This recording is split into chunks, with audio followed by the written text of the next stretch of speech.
Hey rise and shine, कैसी है बच्चा party. I am back with the part third of French revolution.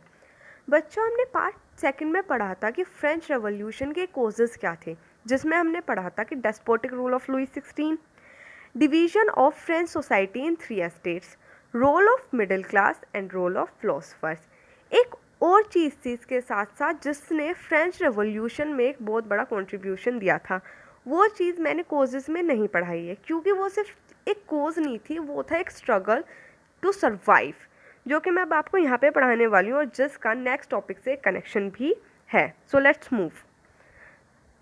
जो चीज़ थी वो थी सब्सिस्टेंस क्राइसिस। अब आप बोलोगे ma'am what is subsistence crisis, हमें तो कुछ नहीं पता, इवन वर्ड से भी समझ में नहीं आ रहा है। तो बच्चों, सब्सिस्टेंस क्राइसिस एक ऐसी सिचुएशन होती है जहाँ पे किसी की भी लाइवलीहुड, जीवन जीने की कुछ बेसिक नीड्स जो होती है ना, वो भी खतरे में आ जाती हैं। उस सिचुएशन को सब्सिस्टेंस क्राइसिस कहा जाता है। Okay, so subsistence crisis is an extreme situation when the basic needs of livelihood are endangered.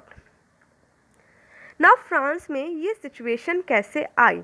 So France में ये सिचुएशन आने के काफ़ी कॉजेस थे। लेट अस स्टडी कि जो पॉपुलेशन थी फ्रांस की, वो 1789 में एक हाई स्पीड से बढ़ी थी, एक हाई रेट से बढ़ी थी, जिसका सिंपल रिजल्ट क्या निकला था? जो डिमांड फॉर फूड ग्रेन्स थी वो भी बढ़ रही थी। पॉपुलेशन बढ़ गई, डिमांड फॉर फूड ग्रेन भी बढ़ गई, और जो प्राइसेस थे वो भी बढ़ गए। प्राइसेस क्यों बढ़े?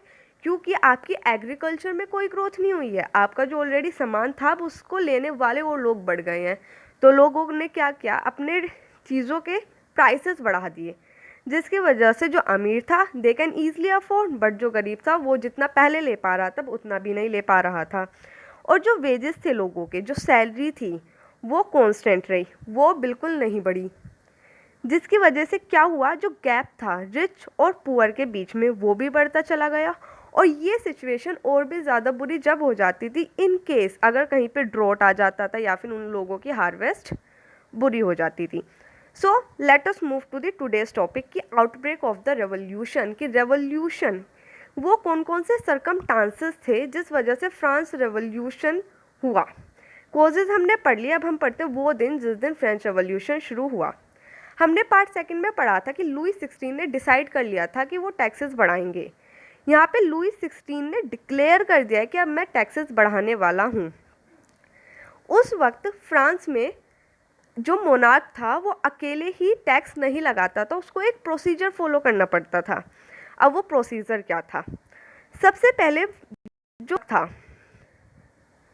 उसको एस्टेट जनरल की एक मीटिंग बुलानी पड़ती थी। एस्टेट जनरल की मीटिंग बुलानी पड़ती थी जो डिसाइड क्या करता था, वो मीटिंग में वो लोग डिसाइड क्या करते थे कि टैक्स लगाना है, नहीं लगाना है, बढ़ाना है, घटाना है, जो भी कुछ टैक्स के साथ होना है। अब व्हाट इज़ एस्टेट जनरल? अब एस्टेट जनरल क्या है बच्चों? बेसिकली एस्टेट जनरल एक पॉलिटिकल बॉडी थी जिसमें तीनों एस्टेट की रिप्रेजेंटेशन थी। और अब इस एस्टेट जनरल की मीटिंग को बुलाना कब है, ये सिर्फ मोनार्क ही डिसाइड क्या करता था।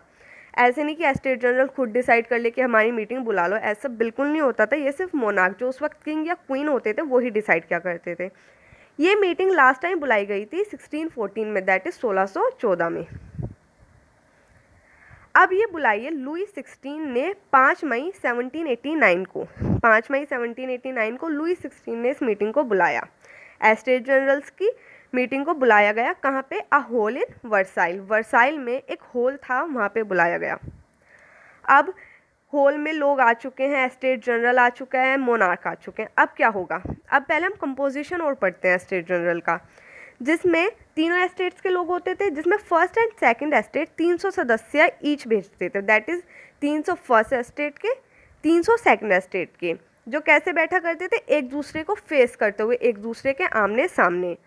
और जो थर्ड एस्टेट के लोग थे वो 600 लोग भेजा करते थे, जो इन दोनों एस्टेट के लोगों के पीछे खड़े हुआ करते थे। ओके, आप इस पिक्चर में देख सकते हैं ये जो लोग बैठे हुए हैं ये फर्स्ट एंड सेकंड एस्टेट के लोग हैं, और ये जो लोग पीछे खड़े हुए हैं ये थर्ड एस्टेट के लोग हैं।